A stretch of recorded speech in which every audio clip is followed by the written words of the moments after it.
Hey, welcome to Film versus Movie, the podcast where we debate the cinema you hate. I'm your co-host, Belton DeLaine-Facey. And my name's Shurr. And on this podcast, we watch the films that have been slandered, desecrated, and forced to butt-chug tranquilizer by public opinion.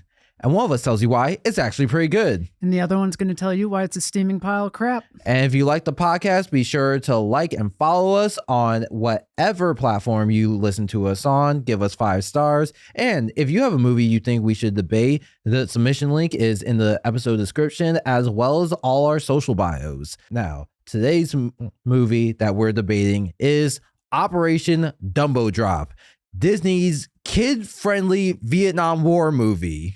I saw this on Instagram. I saw a reel and I immediately sent it to Belton and I was like, this is our next movie. I did not check if it was a good movie or not. It was bizarre enough where it's worthy of the podcast. Yeah, I'll be honest. When you sent that to me and I saw it, I did not think it was going to be as easily accessible as it was.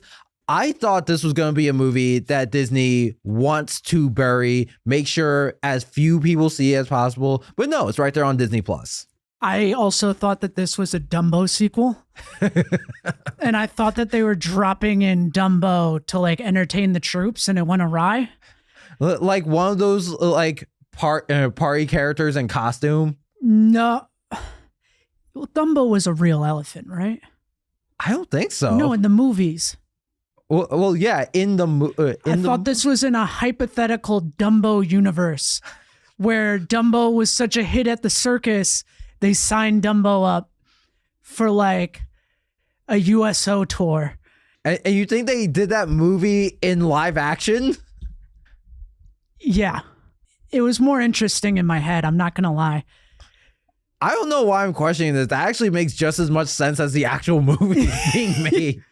All right, let's run through this. All right. But yeah, this is a movie where basically soldiers in Vietnam deliver an elephant to a Vietnam village. So onto the plot. This is 1968, middle of Vietnam War. Captain Doyle, who's played by Ray Liotta, is sent to a village to relieve Captain Cahill, who's played by Danny Glover, who's stationed there. And just some backstory of the film, it gives basically U.S. troops in Vietnam partnered and built relations with various villages in Vietnam. So basically they have the captains there to maintain these relationships. Does Vietnam still have a wild population of elephants? I'm sure it has some. I did not look that up. Hang on, I gotta know that. All right. Keep going through the plot. All right. While they're there and they're away from the village for a minute gathering supplies, North Vietnam soldiers arrive at the village. They decipher that they're working with Americans and kill their elephant as punishment. Now, to maintain relations with the village, Doyle and Cahill set out to get them a new elephant before a big spiritual ceremony. So they round up a crew, buy an elephant from a different village and to take it to the original village. And a boy named Lin joins them to stay with the elephant Botat. As they transport the elephant across the country, they get into antics and obstacles, including a crew of North Vietnam troops that follow them around and decide like, hey, they're just taking an elephant with them. Like, Americans and elephants are bad. We should stop them. Yeah, wait, what was their reasoning for being all hard up about the elephant? I'm blanking. I feel like they just kind of thought like, oh, they're bringing an elephant to the village who we just killed their elephant, so that's bad. Oh yeah, yeah, because it was the same like 3 troops that keep coming up. Yeah, this is a pretty small Vietnamese army. Yeah, it's Vietnamese army. Sorry. Yeah, it's like these 3 guys. Their job is just elephant and they're like, yeah, we can track an elephant. They're very noticeable. Elephants are so noticeable. There's the phrase elephant in the room to emphasize how noticeable something is. And so, yeah, once they bring the elephant back at base, they they went through the whole thing of like, oh, they all learned to appreciate the elephant, but then back at base they find out the mission was canceled because the army decides they no longer need the village as an asset. But the crew's like, hey, we're gonna deliver the elephant anyway because they need it. So they decide to take a plane, drop the elephant out into the village with a parachute because they started getting shot at. And then North Vietnamese troops track them there, attack them. They defend the village, and Doyle stays stationed at the village because the army decides, hey, actually, this village is an asset overall. I feel like you glossed over some antics, but I'll accept it. Yeah, no, there are plenty of antics. Yeah, there's a lot of they chase the elephant all the way through town while it's knocking over things. It's like they try they put the elephant in a plane and just shove a buffalo tranquilizer up its butt. Yep. Then the elephant gets loose, nearly crashes the plane. Yeah, just a lot of like antics and like sort of slapsticky stuff. Yeah. All right. So as mentioned before, this is somewhat based on a true story. So back in the 60s during the Vietnam War, the U.S. troops would work with South Vietnamese villagers who would cooperate with them, and they would often use elephants as farm animals. So the U.S. troops would often give villagers elephants as, just a sign of goodwill, a peace offering. And they would regularly just drop elephants into the village, kind of as depicted into the movie. It was just this parachute system. And according to Danny Glover, he said there was like a big one of these that would have gotten more press, but it happened the same day as Martin Luther King's assassination. Yep. Can we just like go through just some of the stories from this set are wild? Oh yeah, no, because this was filmed in Thailand, so it's one of those sets that was like 90, 100-degree heat every day. Everyone was miserable. According to a 2005 interview with Entertainment Weekly, Dennis Leary claimed it got to a point all the cast members just kept pictures of property they were going to buy with the money to keep themselves motivated. Yeah. Glover had a picture of a house he was building in San Francisco. Ray Liotta had a picture of a house he was building he wanted to buy in Connecticut. And then the other dude had a house that he was looking at in California. Yeah, which honestly, that story, that just sounds like a bit out of Tropic Thunder. Like, because usually in war movies they have soldiers keep photos of women to keep them inspired to go home. I just imagine these guys looking at pictures of homes the same way, like I can't wait to get back to you, Malibu Beach. I'm kind of disappointed they're all pictures of homes. Like I wish it was like one of them was like, yeah, I just had a big picture of a bag of cocaine. Like there should be one sports car there. Yeah. I wonder did they say how much they got paid? I did not find that. I'm just like kind of sitting there like, damn. I mean, considering the caliber of the cast, I would assume at least Danny Glover and Ray Liotta got paid in the millions. Yeah. So Botat the elephant was mainly portrayed by an elephant who is named Tai. This is an elephant who has an impressive acting resume. Some of the stuff they've been in: George of the Jungle, War for Elephants, and the music video for Circus by Britney Spears. Damn, I see it. The elephant did a really good job. Yeah. And I feel like in terms of like elephant acting careers, this was like prime time before all the animal rice crews got like enough of a voice. Apparently, shooting with elephants is very friggin' difficult. Oh yeah, it's very dangerous. Like that's all. That's also why, like, now that CGI has come far enough, they're like, hey, any animal that isn't domesticated, you should just use CGI. Yeah. They're saying, yeah, it's just like every time you have to reset an elephant for a new shot, it's like a nightmare. Oh yeah, I can only imagine. Because I remember there was an interview Roger Eggers did, which he wrote and directed the Witch. He was asked like, oh, what advice would you give to screenwriters? He was like, don't write a goat in your script. The goat was an absolute nightmare. You can't train them. I imagine it's something similar with elephants. Yeah. Yeah, but in addition to Ty, for certain shots and sequences, they had 2 animatronic models and 6 fiberglass models, which the fiberglass models they use for the scene where they drop Botat with the parachute. Apparently, they had failed parachutes, so 3 out of the 6 fiberglass models were damaged shooting that sequence. 3? Yes.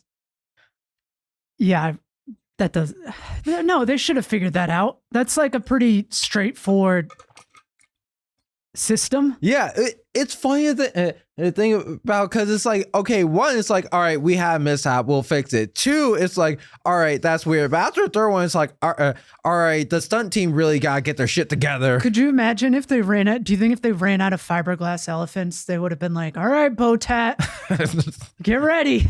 Oh no, they wouldn't do that. If you ever been on set with an animal, you know they get treated better than people. Well, yeah, because like when they die, people kick up a storm. Yeah. Also, like if the average human crew member is upset, they're not gonna like kick someone in the chest or something. That's true.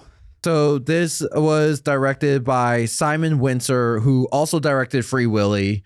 I guess he just specializes in animals. They have a story by credit for James Morris, who really acted as the military advisor.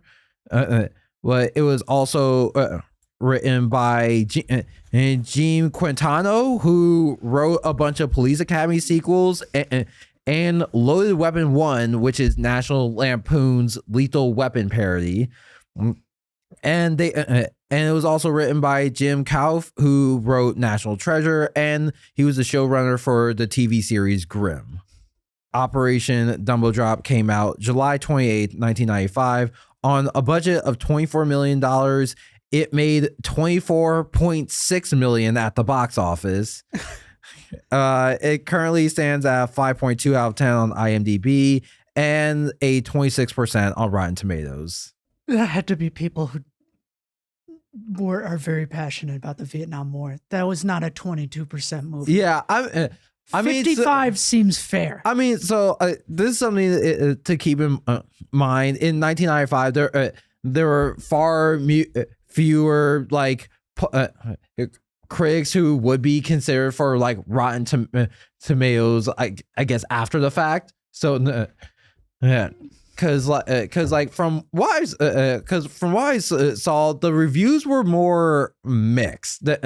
Than the Rotten Tomatoes score would give. Like I think a lot of the critics were like, yeah, it does some things well and some things bad. Like I would say this was the most okayest movie we've done for the podcast so far. I feel it would be between this and Stay Tuned.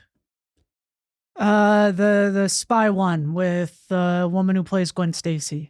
It was during the writer's strike. Barely Lethal. Yeah, that was a pretty put together movie. I would put it down compared to these. Oh, okay. Yeah. I think I think it's similar. I think it's a bar of like, it's not a good movie, but like it's a solid movie. I mean, my thing, like, because I feel like Barely Lethal is a movie that had a lot more potential.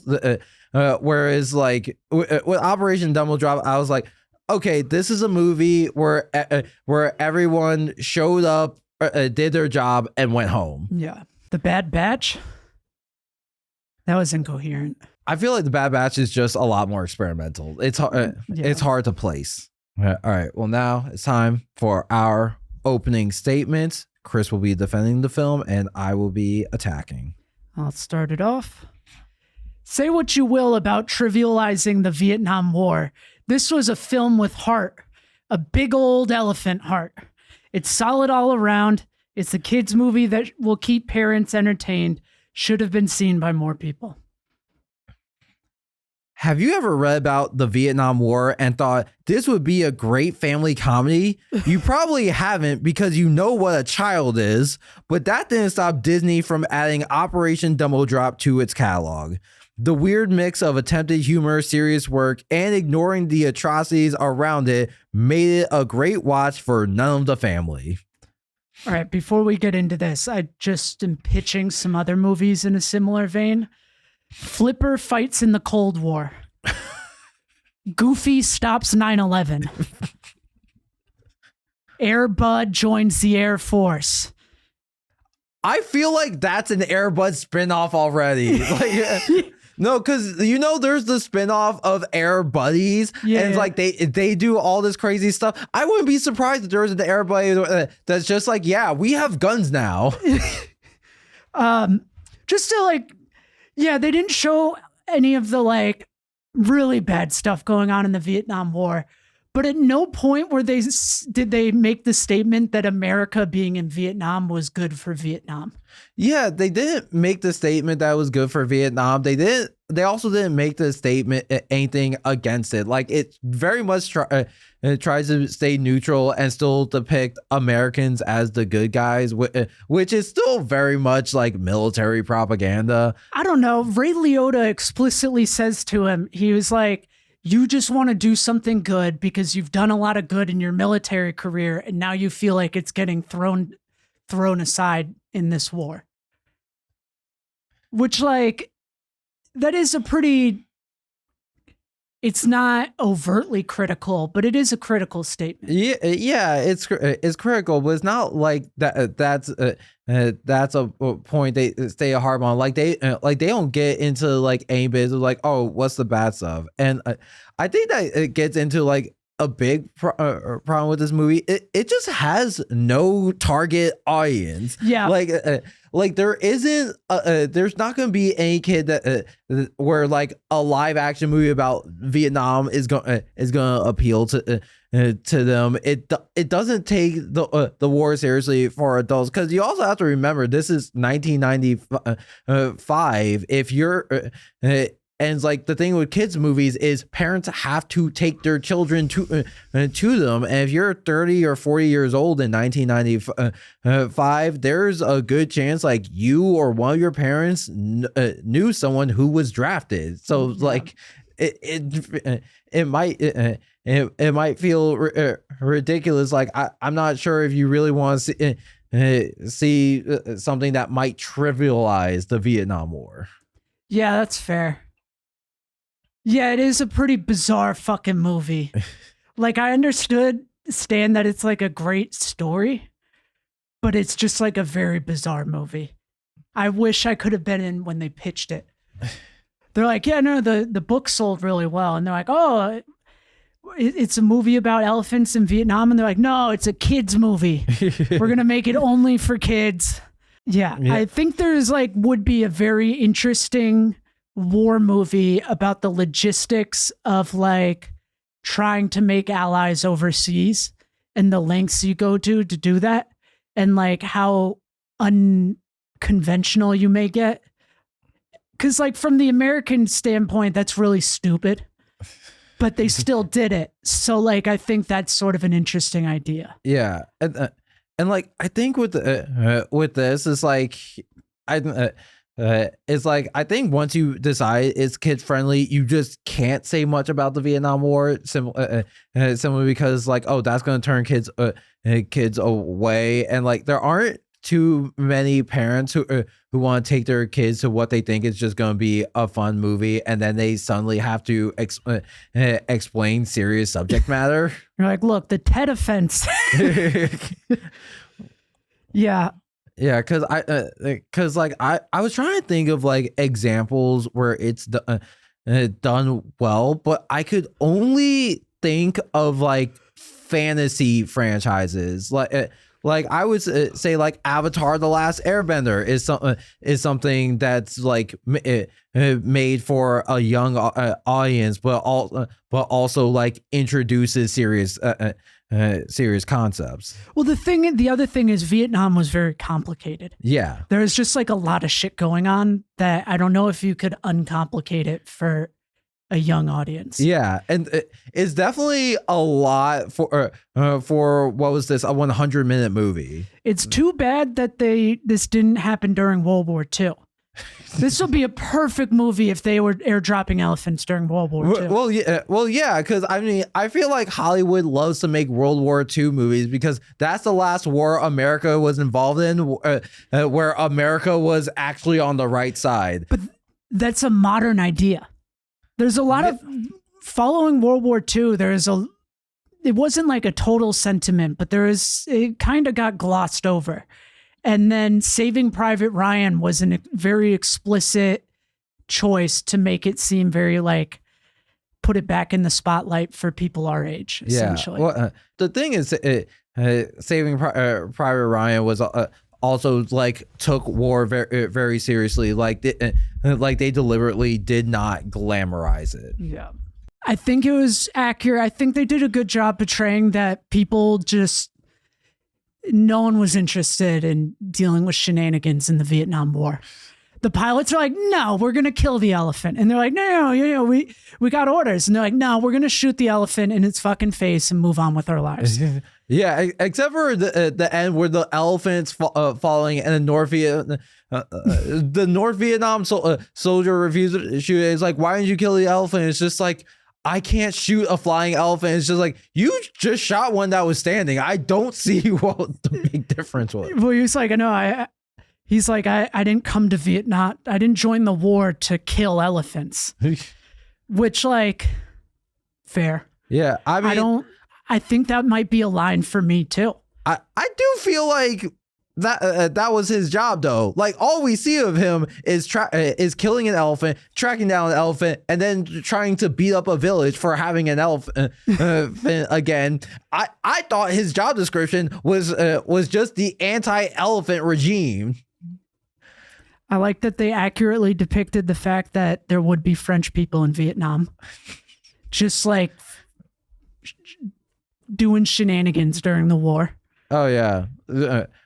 I mean, wherever there's money to be made off of other people's lives, you can count on European nations to be there. Well, no, it's the French lost a war they had their own Vietnam War and they lost. And then we went in and we had our own Vietnam War and we lost. It's not a great place to fight a war. Depicted, I think just killing the elephant might not have been the best depiction. I feel like the North Vietnamese army would kill more than the elephant.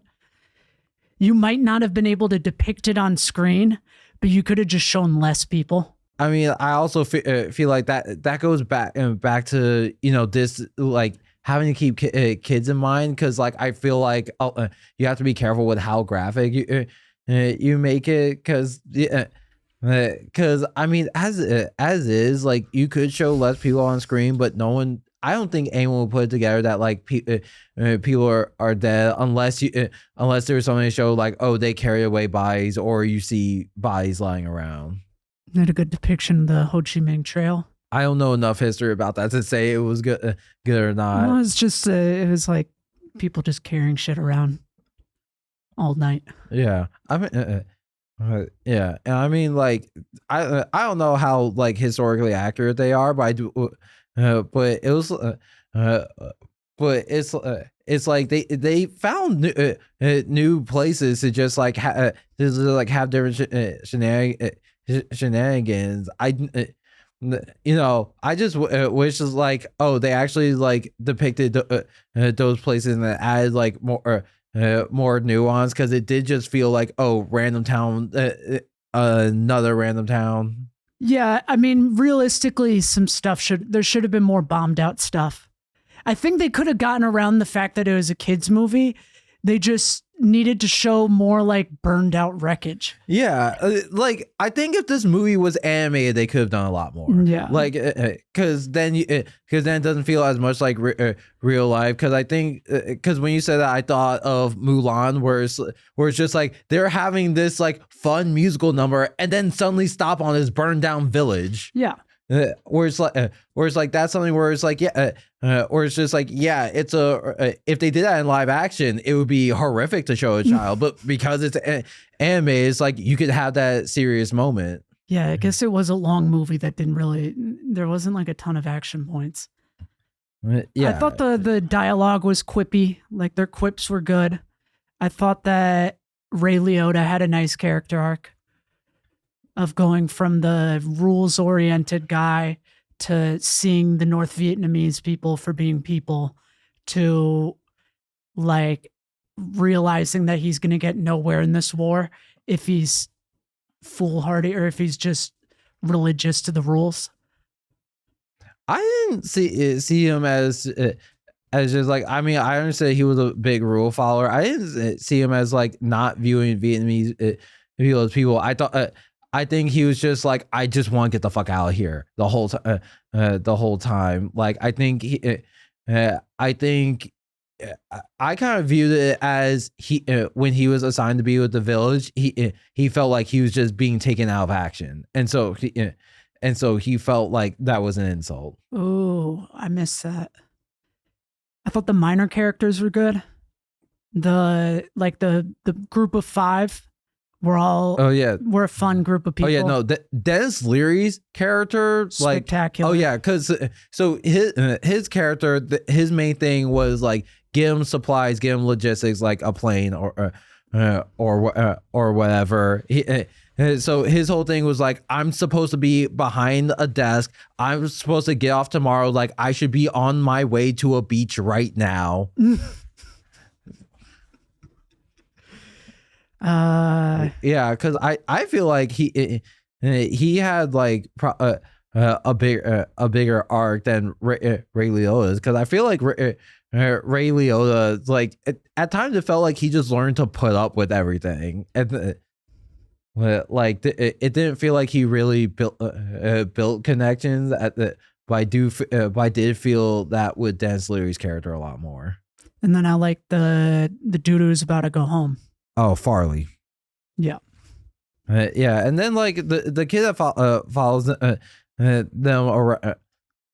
around, like I guess like it. I would say like the character was nice, but it's like it did feel like it just added an extra obstacle. It was like you have to have this kid because he's the only one the elephant will listen to. Yeah. Well, they could have taken the old blind man, but they were worried about having a blind man with them. Yeah, which I will say that was a funny moment where he's just like, he's not looking you in the eye, not because he's like wise or something. He's blind, and he's like, how dare you? He's like holds out a knife, waits for him to just like walk up to it. It's just like, okay, you got me. He's like, instead of 200 or 20,000, whatever currency they use, they're like, okay, 10,000. Yeah. There could have been a little bit more combat. I mean, I think that's my thing is like what we did. Like, I feel like I feel like they like if this wasn't restricted for kids, they could have done a lot more in a lot of things. But it feels like they were scared to go there, because like even with the combat it's like it doesn't have to be super graphic like Saving Private Ryan or anything. But I think like like, you know, if they was like, all right, this is gonna be shown to adults, they could just show more. They could. I guess it wouldn't have worked out because it would have raised the point like, oh, they missed.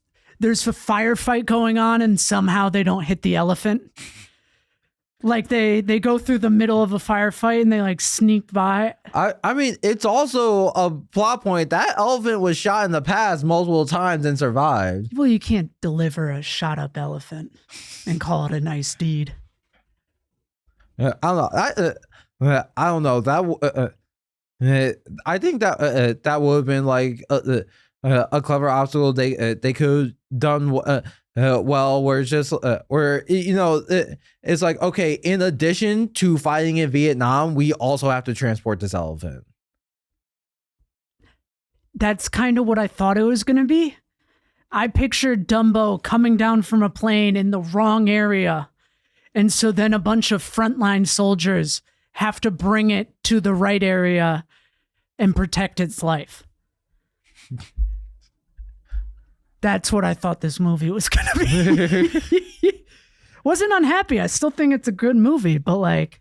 Yeah, I think the only thing left I have in my notes is that I think the equivalent to us would be if they made a movie about soldiers learning the joys of farming in Afghanistan. But even that, not so, because it's not like people got drafted for Afghanistan. I'd watch that movie. I think that could be an interesting movie. If it actually happened, call it like Baghdad Gardeners Club or something. It would be more war propaganda. Like that's really the main thing I have against this movie. Like, it's still war propaganda. Like, I know there's that one stand-up joke I'm blanking on who says it, that like, oh, the America will invade your country, kill your people, and then 20 years later come back to make a movie about how killing your people made our soldiers sad. This movie is like, oh yeah, actually we killed your people with the power of friendship. They didn't kill any Vietnamese soldiers. What do you think the elephant survived to the end of the war? Probably. Elephants actually live a considerable amount. Well, of time. no, like, but do you think that they just? I've raised the point where I'm like, they're gonna know that it's there. Yeah, I mean, not if another like North Vietnamese army finds them and thinks like, oh, you worked with Americans again. What's that elephant corpse back there? Why do you have a second elephant so fast? No, it's like, also imagining the fact that like the U.S. troops regularly did this for a bunch of villages. I'm just imagining the Pentagon getting that budget is just like, why is our elephant budget so high? How are they going through so many elephants? Oh, also there is a range of wild elephants in Vietnam. Okay. But there's only 130 left. I was about to say good, then you said the number. They're critically endangered. They all live on the border of Laos. Just a not so fun fact. Yeah. Also, I think Lu Ten might have been an African elephant. No, it was an Asian elephant. Oh, okay. I guess it would have been a little too big for a plane. Yeah. Yeah, it's like African elephants are bigger. Their ears are much bigger. Yeah. All right, now it's time for our concessions. This is where I give 3 things I liked about the movie, and Chris gives 3 things she didn't. You want to go first? Sure. So first, like, acting across the board was really solid. Like I think everyone played their roles well. It was fun to see them bounce off each other, and it really like kept the momentum of a lot of scenes going. It trivializes the Vietnam War. As much as I said, say what you will about trivializing the Vietnam War, well, I'm going to say it now. It's probably not a great thing to do. A lot of the sequences were fun. They had some clever gags, stuff like the whole thing about like the buffalo tranquilizer because he couldn't get elephant tranquilizer. Is like, that was a fun joke that then comes back minutes later because like, oh, now they have an elephant awake on a plane. Yep. I thought that the kid wasn't a great actor. which I know is like kind of nasty work, but I was like, oh, this kid's not a great actor. Yeah. All right. Say what you will. My last concession, that was a very well-trained and well-acting elephant. The elephant was really good.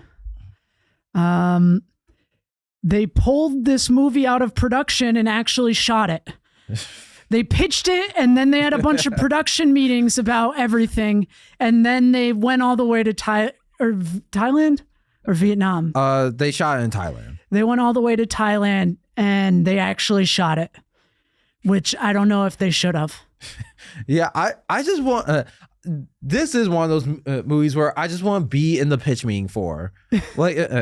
Like some guy walked in with absolute confidence and was just like, I have an idea for the next Disney family film, and then talked about the Vietnam War. He's like, yeah, generally it's like right after the Tet Offensive and before we gave up. Yeah, like I will say like this movie should have a higher Rotten Tomatoes score. It got as much money at the box office as it deserved as a concept. All right, you want to get you want to hit this closing statement? Yep. All right, closing statements. While this movie may not be egregiously bad, it had no aspirations to be great. It's hard to connect to an audience when you don't know who that is. I give Operation Dumbo Drop 2 giant pills of buffalo tranquilizers. I dream of a film industry flourishing to such a degree that they can play out wacky ideas like this. I thought this was a Dumbo sequel, but it was so much better. It's weird and it has heart. I give it 12 out of 10 animals parachuted into an active war zones. Yeah, and you know how Disney is now doing live action remakes of all its anime movies? They should do an anime remake of this one. There we go. Yeah. If only the film industry was doing better. Like, this wasn't even a sequel. Are you crazy? Like,